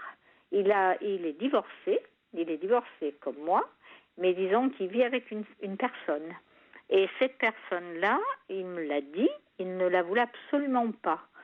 Il la fuyait, plus elle revenait jusqu'à lui lancer des pots de fleurs dans sa véranda, vous voyez, pour casser les vitres, pour pouvoir rentrer dans la maison. Enfin, des choses complètement absurdes. Mais il l'a quand même prise. Et alors, j'ai eu confirmation de ces faits par ses amis, par ses copains que je connais. D'accord. Ils m'ont dit, c'est vrai, il ne la voulait pas. Alors moi, dans ma tête, je me suis dit, il est avec elle. Il me dit, c'est un boulet. J'ai fait une grave erreur. Mais en fait, ils ont acheté une maison en commun. Alors tout ça, je me suis dit, il a insisté, puis il me dit, c'est pas indifférente. Alors je me suis dit, après tout, peut-être. Et alors un jour, j'ai cédé. Et alors depuis, on a une liaison ensemble depuis 2010, Et alors, il n'habite pas du tout à côté de chez moi. Il habite à 600 km de chez moi. Mais je le vois régulièrement tous les mois. Il reste à peu près avec moi 2 nuits, 2 jours et demi. Il me téléphone très régulièrement. J'ai des mots très doux. Il me dit qu'il tient à moi, qu'il m'aime. Mais alors moi, un jour, j'ai fini par lui dire, mais comment tu peux aimer 2 femmes à la fois ? Il me dit, c'est toi qui le dis. Alors, il me dit, je suis coincée, je ne peux pas partir et tout ça. Alors, au début, j'arrivais à le prendre comme ça. Mais moi, je suis quelqu'un de très, très indépendante, déjà. Et alors, mais maintenant, ce qui se passe, c'est pour ça que je vous appelle, vous voyez, je lui en veux. Maintenant, je tiens à lui quand même, parce que quand je n'ai pas de ses nouvelles, si je le vois pas, mais je lui en veux quand même, parce que je me suis dit par le passé, quand j'étais très jeune, il n'a pas été très correct avec moi au moment de la rupture. Maintenant, il revient vers moi. C'est lui qui revient vers moi. Et puis finalement, il ne m'accorde pas. J'ai pas une vie que j'aurais aimé avoir avec lui, quoi. Je ne construis rien avec lui. D'accord. Alors donc, et puis disons que j'étais beaucoup plus sereine parce que moi, je suis quelqu'un d'indépendante. Je m'occupe, tout ça. Je n'attendais rien de personne, mais maintenant qu'il est entré dans ma vie, je me dis, quelquefois, j'ai quand même besoin de lui. Mais enfin, ça ne me rend pas, c'est pas une relation. Au début, oui, mais maintenant, je me rends compte, j'y pense aussi parce que c'est les fêtes. Mais enfin, moi, je suis pas quelqu'un qui m'ennuie, même si je me retrouve seule au réveillon, ça me dérange pas du tout. Mais je lui en veux quelque part. Voilà. De mener ce double jeu. Absolument. Parce que je le lui ai dit, il était conscient quand il est revenu dans ma vie. Je lui ai dit, pourquoi tu es revenu dans ma vie dès l'instant où tu savais très bien comment ça allait se passer. Et j'ai essayé de m'éloigner de lui. À chaque fois que je m'éloigne un peu de lui, c'est lui qui revient. J'ai essayé de le tester, disons, on va dire ça. Parce qu'il s'en va en vacances, j'ai toujours de ses nouvelles, même si c'est pas plusieurs fois dans la journée, il s'arrange toujours. Il a des amis. Et son ami est au courant de notre relation. Les gens autour de lui le savent. Mais ils ne disent rien, naturellement. Moi non plus, d'ailleurs. Oui. Alors, je me dis, il est quand même sincère pour mettre au courant comme ça. Je compte quand même pour lui. Mais enfin, finalement, il reste toujours avec elle. Voilà. S'il reste avec elle depuis toutes ces années, c'est que cette situation, finalement, est confortable pour lui. Oui. Quelque part, oui. J'imagine que, puisque ça fait longtemps quand même que ça dure, cette double relation, vous l'avez déjà mis devant un ultimatum ? Jamais. Jamais. Non, jamais. Non. Je le lui ai dit. Justement, là, je suis allée au restaurant avec des amis en commun. Et alors, justement, l'ami, là, me dit, mais j'ai dit non, jamais je lui ai demandé de choisir. Alors, il me dit, ça dure quand même tous les deux. Moi, j'ai dit oui, parce que je lui ai jamais posé la question, jamais demandé de choisir. Voilà pourquoi ça dure. Parce que moi, je suis quelqu'un, j'aurais voulu que ça vienne de lui. Vous voyez, qu'il me dise, bon, écoute, je viens vers toi, tout ça. Mais moi, parce que moi-même, je suis divorcée. Et je suis divorcée parce que mon ex-mari est parti avec une autre femme, en me téléphonant, en me disant il va divorcer, puis à l'époque, j'avais un deuil. J'ai perdu un petit neveu en même temps de 23 ans, ça faisait beaucoup de choses en même temps. Mais la personne me téléphonait, vous voyez. Et finalement, bon, il est parti avec elle, quoi. Que je ne me suis peut-être pas trop battue non plus pour le retenir, du fait que j'avais quand même le deuil de mon petit neveu. Et puis tout ça, et avec cette personne-là, moi je suis quelqu'un, je voudrais que ça vienne de lui. Vous voyez, que ça vienne vraiment de lui. Oui, mais là, ça n'a pas l'air, ça vient pas de lui. Là. Quand une situation est installée, vous dites ça fait 5 ans, c'est ça? Depuis 2010. Ah oui, donc ça fait 7 ans. Ah ben oui. Ah oui, ça ne va pas changer, Nathalie. Je pense pas. Non, ça ne changera pas. Ça c'est sûr, ça ne changera pas. Non, je ne crois pas. Même si je lui pose la question maintenant, je ne pense pas. Mais quelquefois, maintenant, quelquefois il appelle, je réponds toujours pas. Alors donc, il se pose quand même des questions, il insiste quand même. Mais enfin, je sais pas, j'ai l'impression quand même qu'il tient à moi, quand même, je me rends compte. Mais je me dis, je sais pas, moi, une femme ne réagit peut-être pas comme ça. Moi, je sais qu'une situation comme ça, non. Moi, je serai à sa place. Mais c'est vrai que c'est une femme, moi, j'aurais choisi, quoi. Mais c'est vrai que c'est une personne avec qui il vit. Il l'entretient de A à Z. Et puis, c'est quelqu'un qui est très, très, très collante, vous voyez.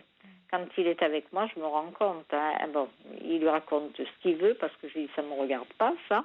Mais elle appelle, vous voyez, sans arrêt, elle appelle. Il faut qu'il la rappelle.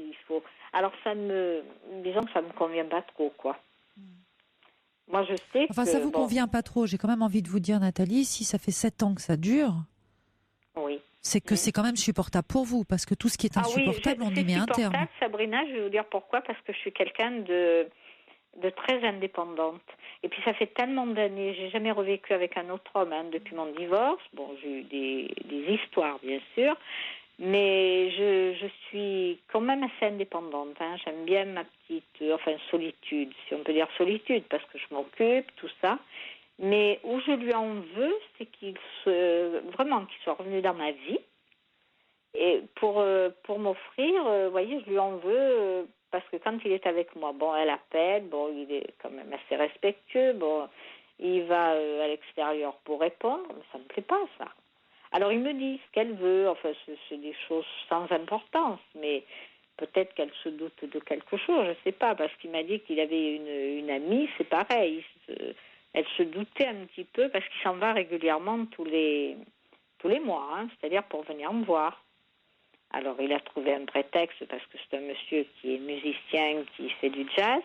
Alors, il a la retraite. Alors, il trouve cette excuse avec l'aide de copains que je connais. Voilà, alors si par exemple elle appelle, ils ont ordre de dire ça, tout ça, quoi. C'est les copains qui le couvrent. Voilà. Alors, c'est sûr que c'est une situation assez confortable pour lui, finalement. De toute façon, oui. Et puis, il y a un confort qui s'est installé maintenant depuis plusieurs années, quand même. Voilà, aussi, c'est ça, oui. Donc, et pour vous aussi, quelque part, j'ai l'impression. Parce que vous disiez que vous-même, vous étiez indépendante. Et que vous ne voyez pas... Oui, je me suis toujours débrouillée toute seule, c'est vrai. Mais enfin, je ne sais pas. Au début, j'ai l'impression, maintenant je l'ai un petit peu analysé, parce que je lui ai dit finalement, je t'ai jamais vraiment connue. C'est vrai que quand j'étais jeune, j'étais naïve, tout ça. Maintenant, je me rends compte quand même, je commence à comprendre quel genre d'homme finalement il est, quoi. Vous étiez peut-être resté sur un fantasme à l'époque, parce que quand on a 16 ans... Possible aussi. Oui, j'y pense aussi. Et je l'analyse maintenant, c'est peut-être plus le même homme. L'homme... en 50 ans, on change, Nathalie. Vous avez certainement changé vous-même. Certainement, oui. Mais disons que au début, je l'aurais écouté, il me dit, qu'est-ce que ça te dirait si je venais vivre vers toi? Alors moi, tout de suite, je lui ai répondu, attends, ça demande quand même un temps de réflexion, on ne s'est pas revu depuis plusieurs années. Alors ça a été fini après, il ne m'a plus du tout reposé la question. Non, moi je ne peux pas reprendre un homme, il a une vie, il a une personne, alors la quitter, je pense que ce ne serait pas facile.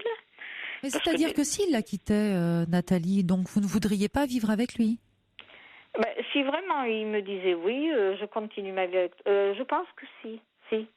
Parce que je me suis dit, moi, quand j'ai divorcé, je ne voulais jamais, je me suis dit, jamais je me remarierai, c'est terminé. Mais vous voyez, quand je l'ai retrouvé, en espérant qu'il allait prendre une décision vis-à-vis de moi, je me suis dit, après tout, et il me le disait, il m'a dit, c'est vrai que quand on était jeune, on avait fait des projets de mariage. Bien des choses étaient avancées, d'ailleurs. Et alors, je lui dis, maintenant, ça sera peut-être... Et alors, il me dit, ça serait peut-être maintenant. Alors, moi, j'y ai cru. Alors, je me suis dit, oui, je pense que j'aurais même accepté de l'épouser, s'il me l'avait proposé, honnêtement. Donc... Mais là, j'ai quand même eu une autre déception, venant de lui, voilà. Et quelquefois, il y a des jours où je prends mieux, mais il y a d'autres jours où ça m'a rendue malheureuse parce que j'avais besoin de me confier. J'ai l'impression que je suis frustrée avec lui. Alors manifestement, vous l'êtes puisque vous appelez ce soir. Donc si la situation vous convenait complètement, vous n'appelleriez pas. Non. Donc malgré l'indépendance dont vous parlez, le fait que vous vouliez être seule, il y a quand même quelque chose qui ne va pas. Oui, absolument. Oui, ce fait qu'il est avec une autre personne, oui, absolument. Et qui joue qui joue des deux côtés, quoi. Oui, parce que il y a Lagolique, c'est son prénom, ou son pseudo en tout cas, qui nous dit être indépendante ne veut pas dire accepter une situation qui vous dérange. Oui. C'est très vrai.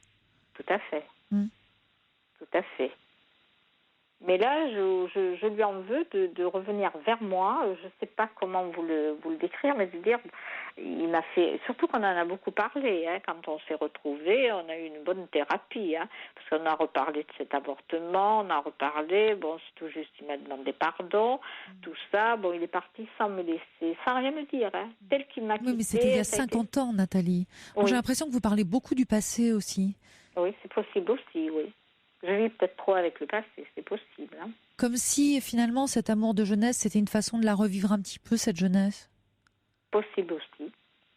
Et j'ai pensé vis-à-vis de lui aussi. Peut-être que lui aussi. Mais c'est souvent le cas. Oui. Parce que vous avez tous les deux, maintenant, la soixantaine. Ah oui, lui, il va avoir 70 ans. Mais quand vous vous regardez certainement aussi comme vous étiez, il y a une part de vous qui reste comme vous étiez à 16 ans. Oui. Oui, mais il est vrai que je ne le voyais pas trop souvent. J'ai même vécu avec lui. Il m'a fait quitter mon travail, il m'a fait quitter ma ville. Je l'ai suivi pendant 3 ans. Et il m'a complètement ignorée. Je n'ai pas été heureuse du tout parce que c'est un monsieur qui était musicien. Puis j'étais naïve, mais enfin, disons que les aventures, il en avait pas mal. Alors maintenant, je lui en parle avec moins de naïveté. Et puis, il m'a quitté, après, pour épouser la mère de ses fils, quoi. Mais enfin, ils ne sont pas restés ensemble, puisqu'il l'a quitté aussi, ils ont divorcé, quoi. Alors, je lui ai dit, tu vois, tu m'avais quitté, et finalement, elle, c'est pareil, ils sont plus ensemble, quoi. Mais c'est vrai... Et aujourd'hui, Nathalie, vous avez envie de quoi? J'aurais envie de ça... Je n'arrive même pas... Comment vous dire? Mais depuis le début, ça, je ne suis jamais... Je le lui dis chaque fois, je lui dis, je ne te crois pas. Il a beau me dire, il m'envoie des textos, en me disant je t'aime, en me disant... Je n'arrive pas. Alors, je n'arrive pas à le croire. Depuis le début, Il me dit, je ne ferai pas tout ce que je fais. Bon, c'est un fait. Donc, vous n'avez pas confiance en lui, mais vous n'arrivez pas à le quitter? Non. Non. Confiance, je vais vous dire, maintenant, il était très séducteur plus jeune, on change. Maintenant, il est beaucoup moins. Alors donc, la jalousie, non, pas trop. Mais enfin, disons, c'est avec cette autre femme qui lui en a fait affreux. Et c'est vrai que ses amis, des copains que moi j'ai connus du temps de notre jeunesse, que j'ai revus maintenant, qui me le confirment. Alors je n'arrive pas à croire qu'une personne puisse être comme ça, non, acceptée. Ça, j'arrive pas à croire. Et ça me met mal à l'aise. Vous voyez, c'est ce que je me dis, mais alors moi, je suis quelqu'un quand il vient, je fais des bons petits repas, j'essaie d'être très agréable avec lui, je suis toujours très coquette quand il vient me retrouver, tout ça. Et puis je me dis, finalement, alors, quelquefois, j'ai envie de baisser les bras, quoi. Écoutez, baissez les bras, en tout cas vous posez des questions, ça c'est sûr. Monica nous écrit, votre déception s'appelle l'estime de soi. Écoutez-la avant de vous perdre complètement dans cette histoire. Oui, c'est vrai, c'est vrai. Parce que il faut bien être consciente de quelque chose, Nathalie, quelle que soit sa compagne, sa personnalité, son caractère, c'est lui qui accepte de vivre tout ça. Hein. Oui, absolument. Alors il me dit, je suis... disons coincée, mais personne n'est coincé. Pour la maison, parce qu'elle a joué, il faut qu'il lui donne sa part. Oui, mais ça, ce sont des faux problèmes, Nathalie. Personne n'est coincé. Oui, c'est pas vrai. Et alors, déjà, personne n'est coincé d'une façon générale, et encore moins à la soixantaine. Oui, on choisit. Qu'il va avoir, donc, on choisit ses relations. Il me semble. Donc il choisit ce qu'il vit. Maintenant, il choisit d'être avec cette femme, il choisit de vous voir une fois par mois, il le choisit. Et ça lui va bien. Oui, je crois. Voilà. Maintenant, la vraie question pour vous, c'est est-ce que ça vous convient? Vraiment? Mais quelquefois, je me dis, je sais qu'il va venir, là, alors je suis quand même contente de le voir, parce que ça me permet de sortir un petit peu de ma routine, on va dire. Et puis, ça m'oblige quand même à me... C'est vrai que je m'entretiens quand même, mais enfin d'être encore plus coquette, plus séduisante, vous voyez, c'est des petites choses. Alors je me dis, et puis alors, ce que je pense également, c'est qu'un jour ou l'autre, ça se terminera. Parce que, il fait 600 km, mais je vois loin. Moi, je me dis, il ne pourra plus conduire, il va vieillir, il a des problèmes un petit peu de santé. Alors je vois tout ça, quoi. Alors notre vie se continuera par des coups de fil. Et vous n'avez pas envie d'avoir quelqu'un à vos côtés pour de vrai? Si, j'aurais aimé. Mais maintenant, non. Je lui ai dit d'ailleurs, il a été le premier, il sera le dernier. C'est ce que je lui ai dit. Et c'est donc vrai, vous acceptez la situation, Nathalie? Quelque part, oui. Parce que là, c'est ce que vous êtes en train de dire. Vous êtes en train de dire, ça ne me va pas, j'en souffre, mais finalement, je ne me vois pas changer. Non, c'est vrai, parce que je vois autour de moi, c'est pas bien beau non plus, c'est ce que je me dis, je vois tout autour de moi, mais c'est vrai qu'avant de l'avoir retrouvé, moi j'ai un voisin là, très très gentil, on fait beaucoup de randonnées, on marche beaucoup, mais c'est un homme à qui je me confie beaucoup, je parle de tout, mais ça s'arrête là. Je peux lui offrir un café, il peut m'offrir un café, ça ne va pas plus loin. Ce côté-là me plaisait. Parce que, disons, j'étais pas dans l'attente. Oui. J'étais pas dans l'attente que lui, c'est des sentiments amoureux, c'est des sentiments plus intimes. C'est vrai que ça crée des liens, quoi, quelque part. Mais en même temps, vous acceptez cette situation. Oui. Je crois que c'est toujours nous qui choisissons ce qu'on vit. Oui, et là, vous choisissez d'être avec cet homme dans ces conditions. Alors vous, votre idée serait, vu ce que je vous ai expliqué... Alors, je suis désolée, Nathalie, cette émission se termine. Je vais devoir dire au revoir aux auditeurs. Voilà. Mais en tout cas, oui, vous êtes dans l'acceptation. C'est ça que j'ai envie de vous dire. On choisit. On choisit. C'est-à-dire qu'il vaut... Voilà, je suis obligée de couper, Nathalie. Oui. Je vous souhaite une belle soirée, de belles fêtes. Aussi, au revoir, Nathalie. Noël. Au revoir. Au revoir, merci. Et j'en profite pour vous dire au revoir. Au revoir à tous les auditeurs et à demain. Il est 1h sur Europe 1. On se retrouve demain soir pour cette veillée de Noël.